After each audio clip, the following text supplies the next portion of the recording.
जय जिनेन्द्र। मार्च में आयोजित परीक्षा का परिणाम आपके सामने उपस्थित है। सबसे पहले तीन लोग एक परिचय भाग 5 से पूछे गए प्रश्नों के सही उत्तर हम देखते हैं। जम्बूद्वीप में कुल कितने कुलाचल हैं? कुलाचल का मतलब होता है पर्वत। हिमवन, महाहिमवन, निषद, नील, रुक्मी और शिखरिन। ये 6 कुलाचल हैं। तो उत्तर है 6। महापद्म सरोवर में से कौन कौन सी नदियाँ निकलती हैं? रोहित और हरिकांता। विदेह क्षेत्र किन दो महापर्वतों के बीच में है? निषद और नील। इन दो महापर्वतों के बीच में विदेह क्षेत्र है। विदेह क्षेत्र में कौन सी दो महानदियाँ बहती हैं? सीता और सीतोदा। सीता नदी कौन से सरोवर से अर्थात तालाब से निकलती है? केसरी सरोवर से सीता नदी निकलती है। जम्बूद्वीप के विदेह क्षेत्र में कुल कितनी वनवेदियाँ हैं? वनवेदी हमने देखा था पूर्व विदेह क्षेत्र में ऊपर 2 नीचे 2, तो पूर्व विदेह क्षेत्र में 4 और पश्चिम विदेह क्षेत्र में 4। तो प्रश्न क्या है? जम्बूद्वीप के विदेह क्षेत्र, पूरे विदेह क्षेत्र में कुल कितनी वनवेदियाँ हैं? तो 8। पूर्व की 4, पश्चिम की 4, टोटल 8 वनवेदियाँ जानना चाहिए।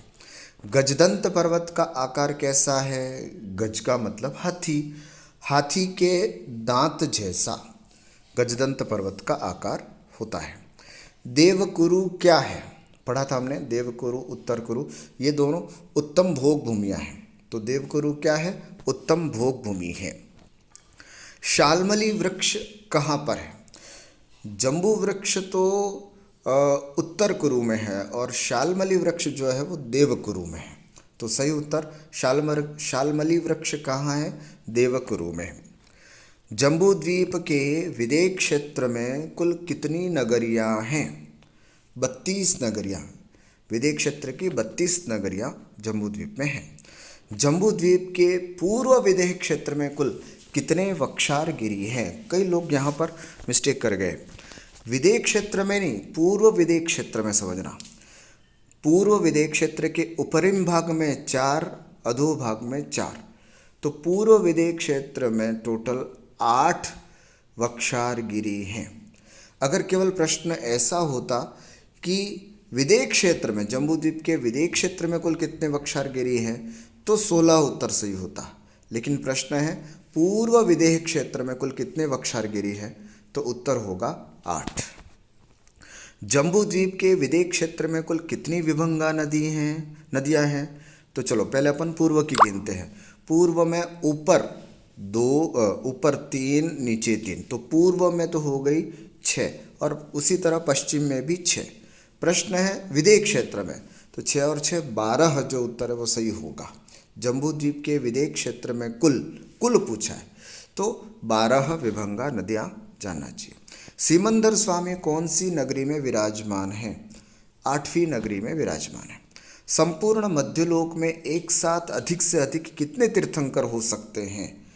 170 तीर्थंकर एक साथ हो सकते हैं। कौन से तीर्थंकर के काल में सर्वाधिक तीर्थंकर हुए थे? अजितनाथ भगवान। दूसरे अजितनाथ भगवान के काल में एक ऐसा समय आया था कि पूरे 170 के 170 तीर्थंकर मौजूद थे एट ए टाइम में। तो उत्तर होगा अजितनाथ भगवान के काल में। वर्तमान में जम्बूद्वीप में कितने तीर्थंकर विद्यमान हैं? हमारे भरत क्षेत्र में नहीं है, एरावत क्षेत्र में नहीं है। अब जम्बूद्वीप में भी हमारे इसमें केवल 4 तीर्थंकर है ना वर्तमान में। जम्बूद्वीप में कितने टोटल तो विद्यमान 20 तीर्थंकर हैं, किंतु वो तो सभी विदेह क्षेत्रों को, 5 विदेह क्षेत्र को मिला करके 20 होते हैं। हम केवल अभी आपको जम्बूद्वीप के विदेह क्षेत्र की बात पूछ रहे, तो 4। वर्तमान में जम्बूद्वीप में कितने तीर्थंकर विद्यमान हैं? 4 तीर्थंकर विद्यमान हैं। 5 विदेह क्षेत्र में 20, लेकिन यहाँ जम्बूद्वीप के विदेह क्षेत्र से संबंधित 4। विदेह क्षेत्र की प्रत्येक नगरियों के बीचों बीच कौन सा पर्वत है? विजयार्ध पर्वत अपन ने पढ़ा था।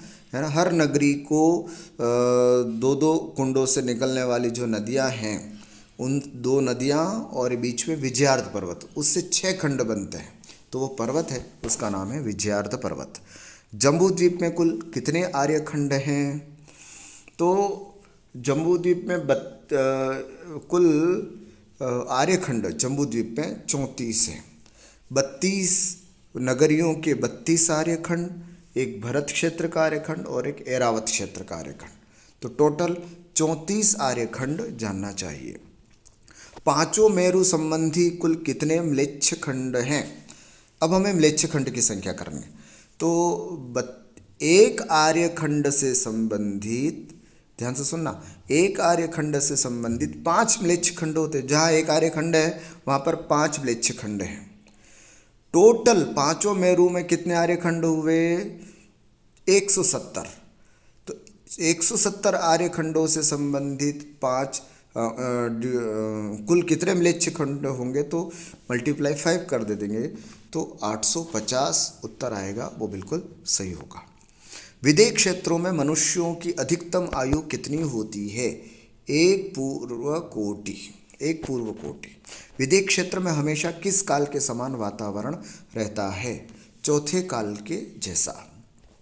विदेह क्षेत्र में शरीर की अधिकतम ऊंचाई कितनी होती है? 500 धनुष। ध्यान रखना, योजन नहीं, हाथ नहीं, फीट नहीं, 500 धनुष। कौन सा मनुष्य विदेह क्षेत्र में जन्म ले सकता है? जिसने सम्यक्त से पूर्व मनुष्य आयु का बंध किया हो। ध्यान से सुनना, क्योंकि सम्यक्त्व होने के बाद तो नियम से देवायु का बंध होता है, लेकिन सम्यक्त से पूर्व यदि मनुष्य आयु का बंध कर दिया और उसको मनुष्य ही बनना है तो फिर वो विदेह क्षेत्र में जाके जन्म लेता है। भगवान आदिनाथ स्वामी की आयु कितनी थी? 84 पूर्व कोटि। भरत क्षेत्र में कौन से मुनिराज विदेह क्षेत्र गए थे? भरत क्षेत्र से तो आचार्य कुंद स्वामी। जब वो गए थे तो हमने सुनाया था ना प्रसंग, इलायची के जैसे दिखे थे, तो उनको एलाचार्य कहा जाता। विदेह क्षेत्र में 500 धनुष के लोग थे, और यहाँ कुंद स्वामी तो पंचम काल के, हमारे यहाँ के समय के तो बहुत छोटे, 5-6 फीट की हाइट होगी। तो 500 धनुष के सामने 5-6 फीट की हाइट एक इलायची के बराबर दिखती थी, इसलिए एलाचार्य कहा जाता है आचार्य कुंद स्वामी को। तो ये एक दृष्टांत जानना चाहिए।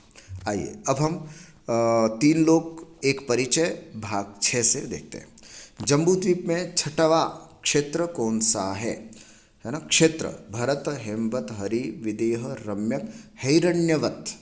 तो हिरण्यवत क्षेत्र जो है वो 6वां क्षेत्र है। जम्बू द्वीप में चौथा सरोवर कौन सा है? पद्म, महापद्म, तिंगिच्छ, केसरी।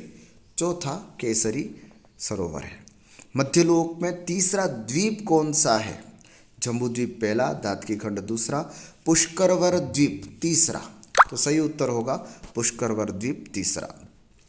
मानुषोत्तर पर्वत कहाँ पर स्थित है? तो पुष्करवर द्वीप में मानुषोत्तर पर्वत स्थित है। ढाई द्वीप में कौन कौन से द्वीप होते हैं? तो जम्बू द्वीप होता है, धातकी द्वीप होता है एक, ये दोनों पूरे हैं, और पुष्करवर द्वीप आधा है, इसलिए पुष्करार्ध द्वीप लेना। कई लोग यहाँ पर भी गलती कर चुके होंगे शायद, जम्बू द्वीप, धातकी द्वीप और पुष्करवर द्वीप लिखा होगा, तो पुष्करवर द्वीप तीसरा पूरा नहीं है, वो आधा है, तो पुष्करार्ध द्वीप जो है वो सही उत्तर जानना चाहिए। मनुष्य लोक का कितना प्रमाण है? 45 लाख योजन प्रमाण। पुष्करवर द्वीप का विस्तार कितना है? तो पुष्करवर द्वीप का पूरा विस्तार जो है वो 16 लाख योजन प्रमाण जानना चाहिए। ईशु शब्द का क्या अर्थ है? ईशु माने होता है बाण, तो ईशु शब्द का सही अर्थ है बाण। ढाई द्वीप में कितने ईश्वाकार पर्वत हैं? ढाई द्वीप में कुल 4 ईश्वाकार पर्वत हैं। पांचों मेरुओं का क्रम क्या है? सुदर्शन, विजय, अचल, मंदर, विद्युन्माली। सुदर्शन, विजय, अचल, मंदर, विद्युन्माली, ये पांचों मेरुओं का क्रम है। ढाई द्वीप में कुल कितने अकृत्रिम चित्यालय हैं? ढाई द्वीप में कुल 398 अकृत्रिम चित्यालय जानना चाहिए। विजय मेरु में कितने अकृत्रिम चित्यालय हैं? पांचों मेरु, हर मेरु में 16 ही अकृत्रिम चित्यालय हैं, तो पांचों मेरु के मिलाकर के 80 होते हैं। चाहे विजय हो, सुदर्शन हो, अचल मेरु, कोई भी हो, हर मेरु में 16 अकृत्रिम चित्तालय। तो विजय मेरु में भी 16 अकृत्रिम चित्तालय जानना चाहिए। 8वां द्वीप कौन सा है? नंदीश्वर द्वीप। अंदेश्वर नहीं, यहाँ गलत हो जाएगा, नंदीश्वर द्वीप। 8वां द्वीप कौन सा है? नंदीश्वर द्वीप।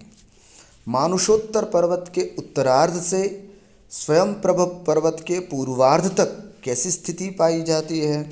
जगन्य भोग भूमि जैसी, है ना, जगन्य भोग भूमि जैसी। मानुषोत्तर पर्वत के उत्तरार्ध से स्वयंप्रभ पर्वत के पूर्वार्ध तक कितनी गति के जीव पाए जाते हैं? 2 गति के, तिर्यंच गति के और देव गति के। बस मनुष्य जो है वो पुष्करार्ध द्वीप से, मानुषोत्तर पर्वत से आगे नहीं जाता, और नारकी जीव अपने नरक को छोड़ करके नहीं आता। तो केवल 2 गतियों के जीव, देवों का आना जाना लगा रहता है, और तिर्यंच भी होते हैं, 2 गति। समस्त देवगण कौन से पर्व पर 8वें द्वीप में स्थित अकृत्रिम चित्तालयों की वंदना और भक्ति करने जाते हैं? अष्टान्निका पर्व पर। 10 तारीख से चालू हो रही है, आप सब भी अष्टान्निका पर्व पर यहाँ बैठे नंदीश्वर द्वीप की आराधना करें। 8वें द्वीप में कुल कितने अकृत्रिम चित्तालय हैं? 8वें द्वीप में कुल 52 अकृत्रिम चित्तालय हैं। नंदीश्वर द्वीप की एक दिशा में कितने अकृत्रिम चित्तालय हैं? 13 अकृत्रिम चित्तालय साहब, ये तो निश्चित है, पर कैसे हैं ये आपको विशेष रूप से ध्यान देना है।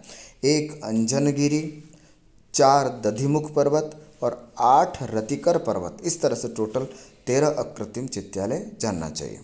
एक अकृत्रिम चित्तालय में कितनी प्रतिमाएं विराजमान हैं? 108 अकृत्रिम चित्तालय विराजमान है। 11वें और 13वें द्वीप का क्रमशः नाम क्या है? कुंडलवर और रुचिकवर।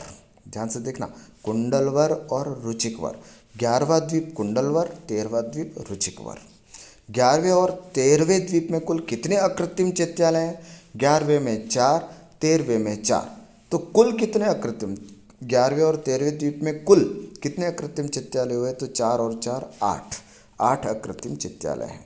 मध्यलोक में कुल कितने द्वीप समुद्र हैं? असंख्यात द्वीप समुद्र हैं। मध्यलोक के अंतिम द्वीप और समुद्र का नाम क्या है? स्वयंभू रमण। जी हाँ, अंतिम द्वीप का नाम भी स्वयंभू रमण, अंतिम समुद्र का नाम भी स्वयंभू रमण। स्वयंभू रमण समुद्र में कैसी व्यवस्था है? अब बात आएगी समुद्र की। तो यहाँ कर्मभूमि जैसी व्यवस्था है ना, इसलिए यहाँ पर कर्मभूमि 1 इंद्रिय, 2 इंद्रिय, 3 इंद्रिय आदि सब जीव पाए जाते हैं। स्वयंप्रभ पर्वत कहाँ पर है? स्वयंभू रमण स्वयंप्रभ पर्वत कहाँ पर स्थित है? स्वयंभू रमण द्वीप पर। इस तरह से आपकी यह परीक्षाओं में पूछे गए सभी प्रश्नों के सही उत्तर आपको यहाँ पर दिए गए हैं। उम्मीद करता हूँ आपने जहाँ पर गलती की है वहाँ आप पहचान गए होंगे। उसके बावजूद भी अगर आपको कुछ डाउट लगता है तो आप पर्सनली मुझे व्हाट्सअप करें और अपनी गलती को समझें। आप सबको खूब खूब बधाई। आप सब लोगों ने बहुत अच्छे नंबर प्राप्त किए। पुनः आपके इस स्वाध्याय की अनुमोदना करता हूँ और आप सबको शुभकामनाएं प्रेषित करता हूँ। धन्यवाद।